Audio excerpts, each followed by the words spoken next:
Welcome to Infinite Universe with new interesting episode. Tupac Shakur would have turned 52 years old today. His mysterious murder and the intense rivalry with the notorious B.I.G. became a symbol of a dangerous time in hip-hop history. Just 1 week before Tupac's life came to a tragic end, a man named Randy Walker, who was once very close to Tupac, broke his long silence.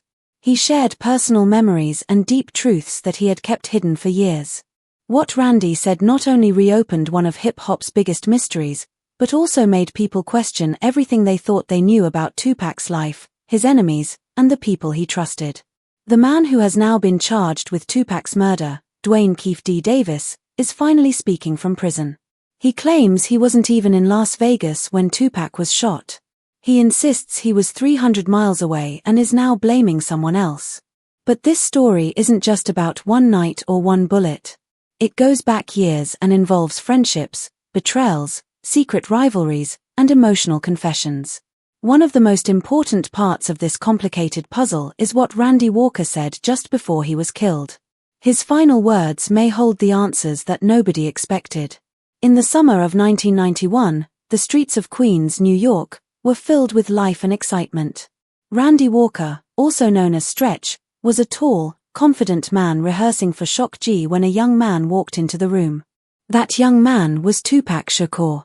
He was skinny, full of energy, and carrying a notebook full of powerful lyrics. From the moment they met, there was a connection. Stretch smiled and welcomed him.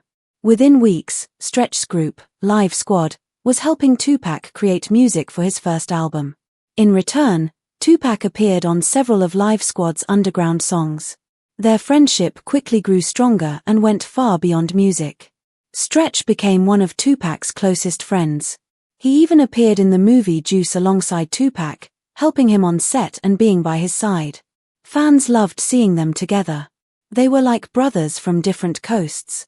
Stretch brought the rough, real side of Queens, while Tupac brought the wild energy of Oakland.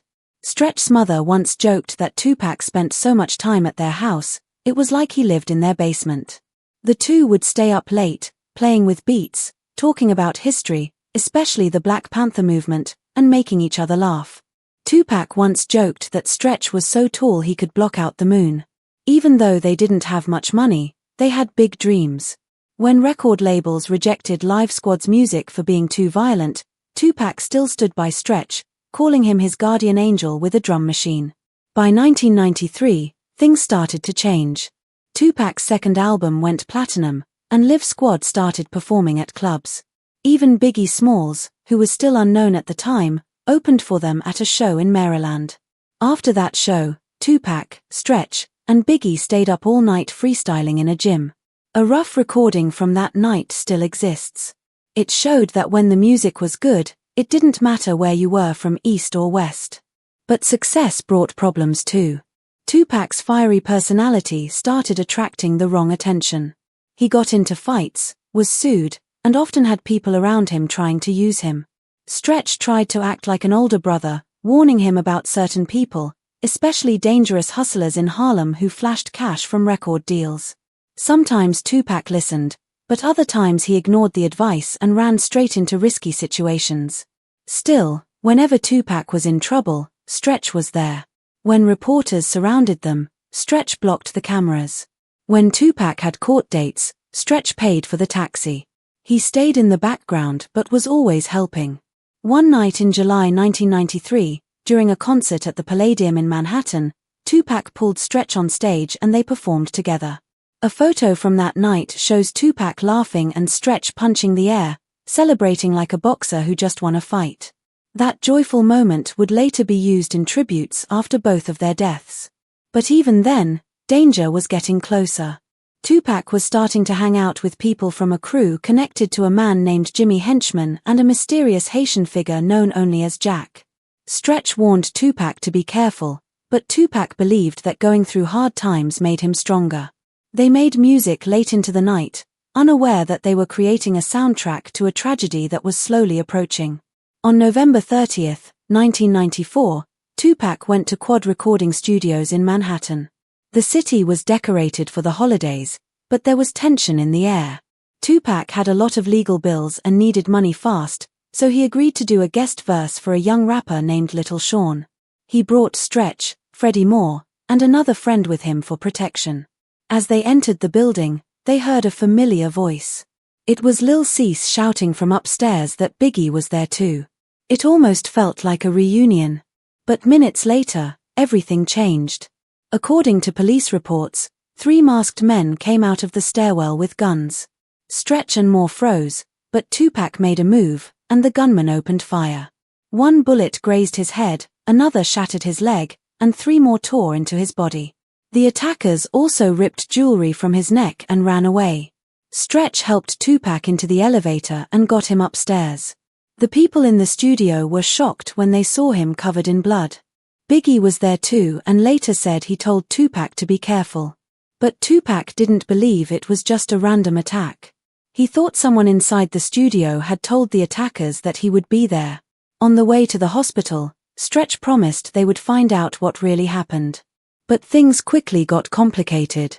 Some detectives thought the robbery was too well planned. Theories spread like wildfire. Some blamed Jimmy Henchman, others pointed to Haitian Jack. Some even thought people from Biggie's camp were involved. Meanwhile, Tupac was recovering from surgery and feeling more paranoid than ever. He began to think someone he trusted had betrayed him. Biggie released a song called Who Shot Ya soon after the attack. Many people believed it was a message aimed at Tupac. Tupac took it personally and believed it was a confession. Stretch was caught in the middle. He visited both Tupac and Biggie, trying to calm things down. He called Tupac's prison and tried to explain. But Tupac wasn't convinced. He believed someone close to him had switched sides. In barbershops and street corners, people started accusing Stretch of being involved in the setup. Some said he moved too slowly during the shooting, while others said he saved Tupac's life by dragging him upstairs. Tupac, who was now in prison, kept thinking about what happened. Every time he replayed that night in his head, he noticed new details. In some memories, Stretch looked surprised. In others, he looked too calm. Meanwhile, Stretch kept quiet in public. When MTV asked him for a comment, he said he would take another bullet for Tupac. But the media had already made him look guilty.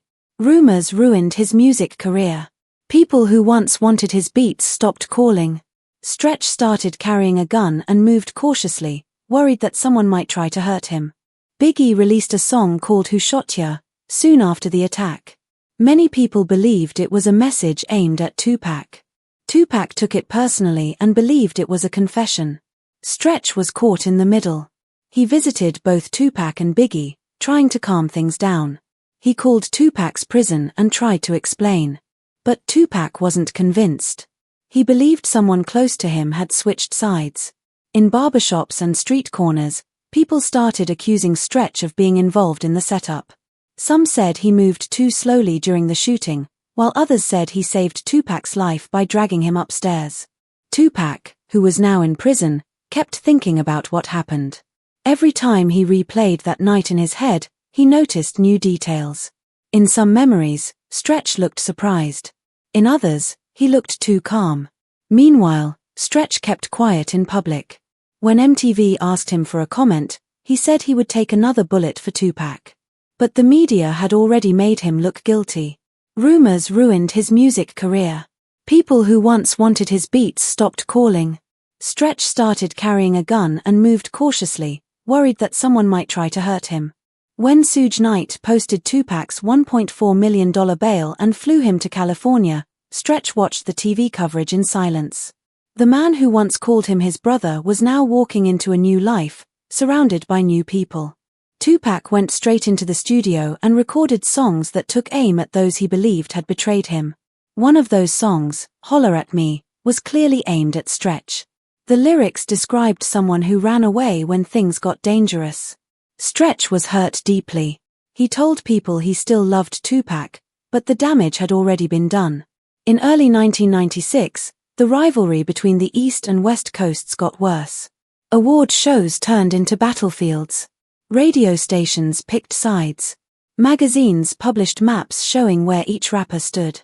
Tupac wasn't backing down, and Stretch was being blamed for things he didn't do. He stayed away from interviews but told friends that he once wore a bulletproof vest just in case. Then Tupac released Hit 'Em Up, a brutal diss track that accused many people of betrayal and disrespect. It was like a public execution. Stretch cancelled performances and traveled only at night. He believed that saying nothing was safer than trying to defend himself. Newspapers noticed that Tupac had started removing Stretch's name from his credits and performances. It was like he had been erased.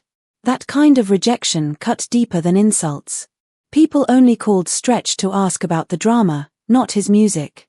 He was broke, isolated, and full of questions. He thought about the old days, when they worked on movies, ate together, and stayed up all night recording songs. Every good memory now felt like part of a tragedy. Even as Tupac surrounded himself with bodyguards and gang members, Stretch kept focusing on music. He produced tracks for Nas, putting all his emotions into the beats. Nas later said Stretch was really hurt by everything that happened. Even so, the rumors continued. At one point, a magazine quoted Tupac saying Stretch folded like a crew neck. That line was played over and over on radio stations. One popular DJ even admitted on air that the fight between Tupac and Stretch broke his heart. Stretch understood that if you don't tell your own story, someone else will tell it for you. By the middle of 1996, Stretch decided it was time to speak out. He appeared on a radio show where he explained that he had no idea the attack was coming and that he helped Tupac because he was bleeding and needed help. He said that Tupac was his brother, no matter what. But the major news stations didn't report it. So Stretch agreed to do a video interview for a small outlet called Street Heat. They filmed him standing in front of a brick wall in Queens. He spoke from the heart, hoping people would finally hear the truth. He said he had been wrongly blamed and that he had done everything he could to protect Tupac.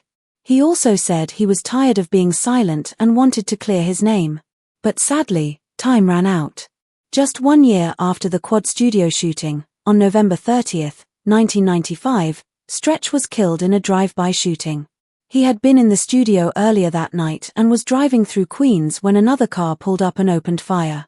He died instantly. The timing was chilling. It was exactly 1 year to the day since Tupac had been shot. Many believed his death was connected to the earlier events, while others thought it was just another senseless killing. No one was ever charged.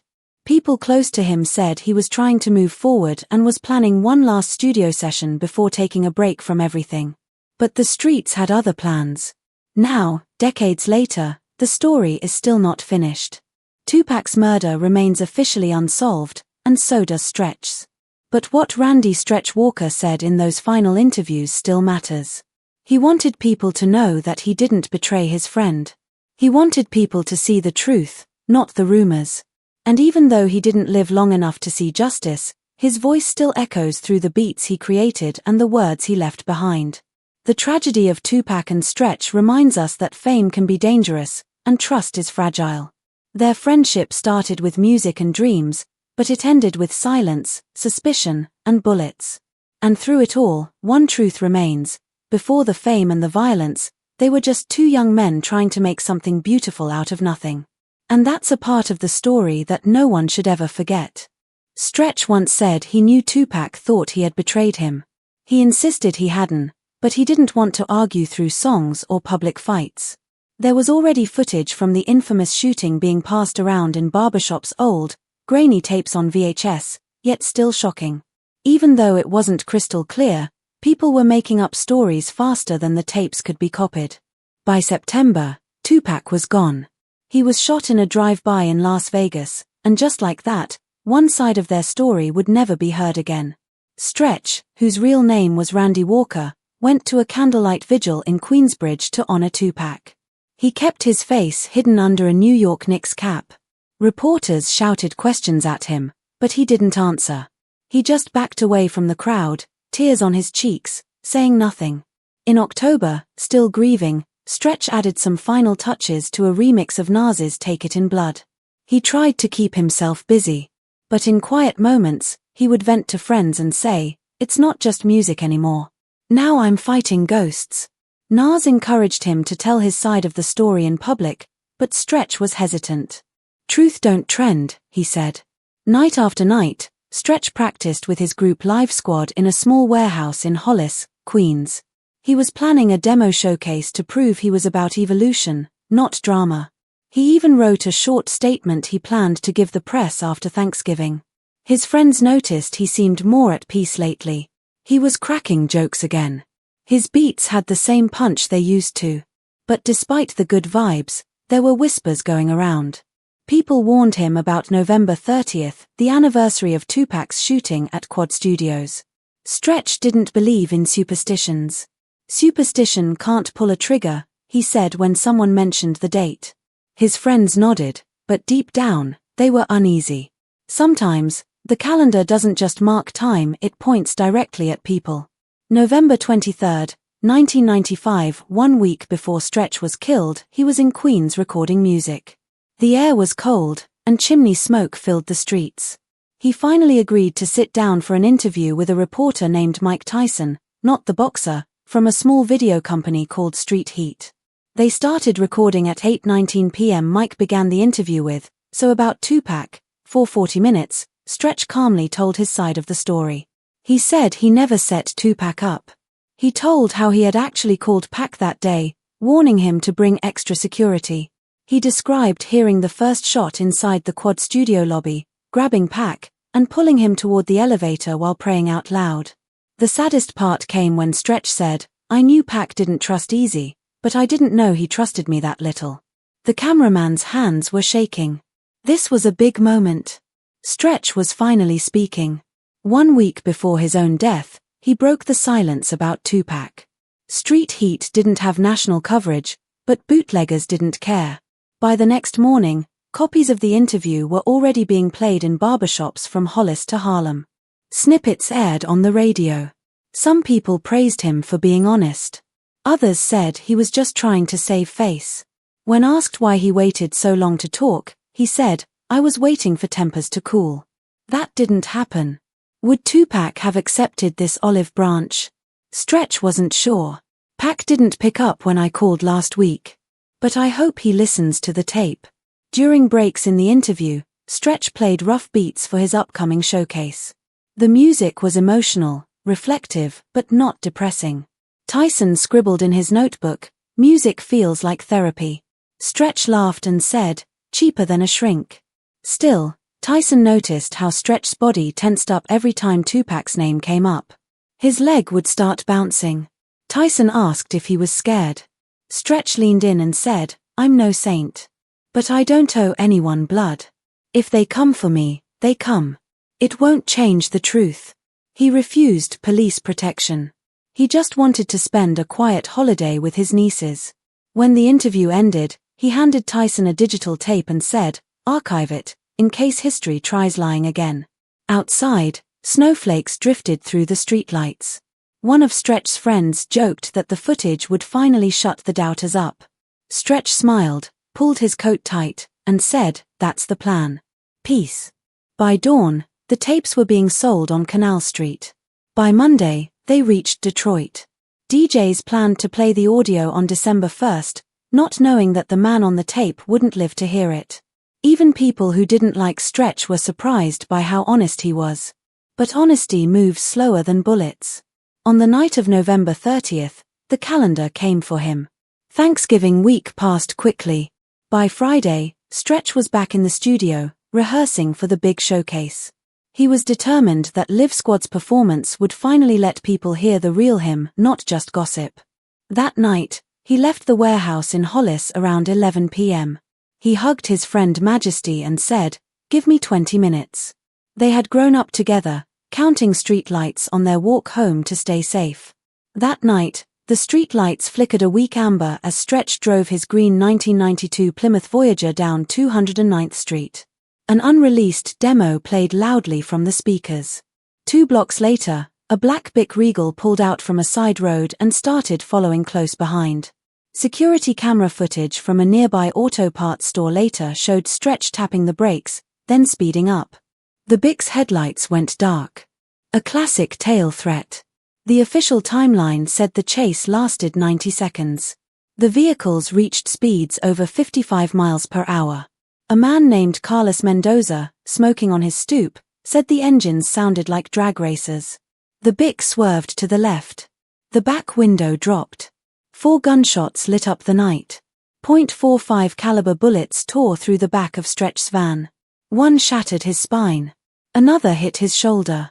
A third cracked the dashboard. The fourth lodged in the passenger visor. Even as he was dying, Stretch's foot slammed the gas pedal. The van jumped the curb, crashed through a chain-link fence, and smashed into a cherry tree on 112th Avenue, just 3 blocks from his mother's house. Paramedics found him unresponsive. He was pronounced dead at 12:32 a.m. He was only 27 years old. The next morning, helicopters buzzed overhead. News anchors pointed out the grim symmetry, 1 year to the day since Tupac was shot at Quad Studios. Message boards exploded with conspiracy theories. Some called it karma. Others said it was revenge. Detectives said it wasn't a robbery. His cash, jewelry, even a sealed beat tape were untouched. The motive looked personal. At his funeral, the Greater Allen Cathedral was filled beyond capacity. Nas, Ed Lover, Busta Rhymes, and neighborhood kids walked past his casket. Tupac didn't come. He was filming Gridlock in Los Angeles. But people close to him said he cried when he heard the news. At the funeral, Majesty's voice cracked as he said, "My brother died standing true." Reporters asked for a quote.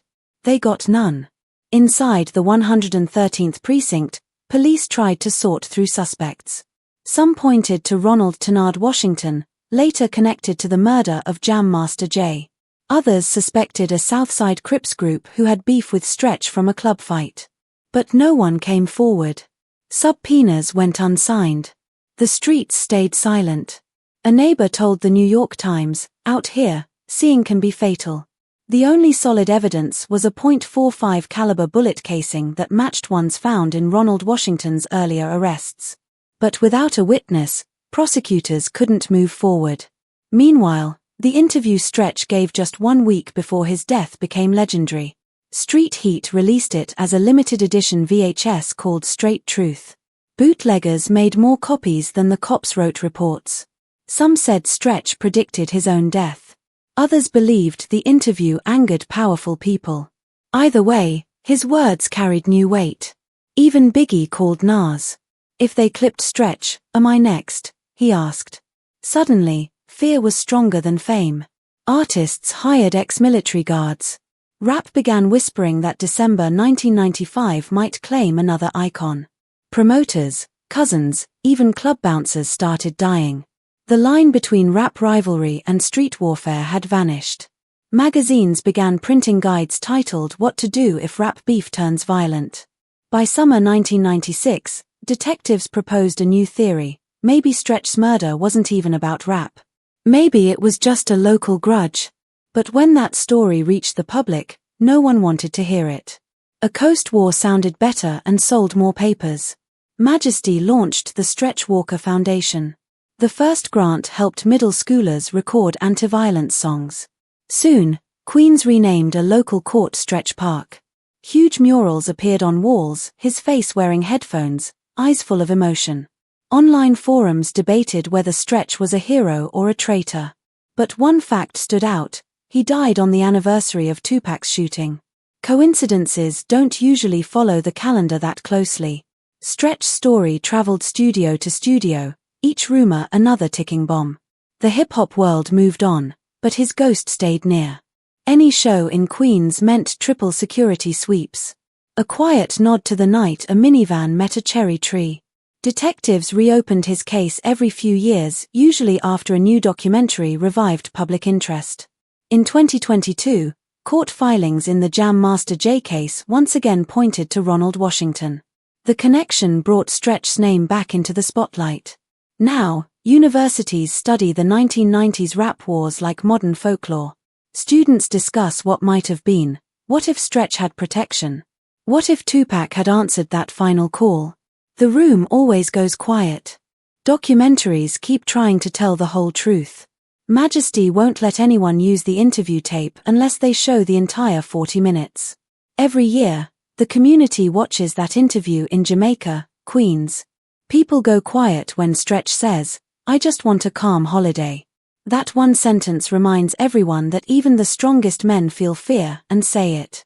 Today, music labels add conflict resolution clauses into contracts. Insurance costs go up if rappers are seen with gang connections.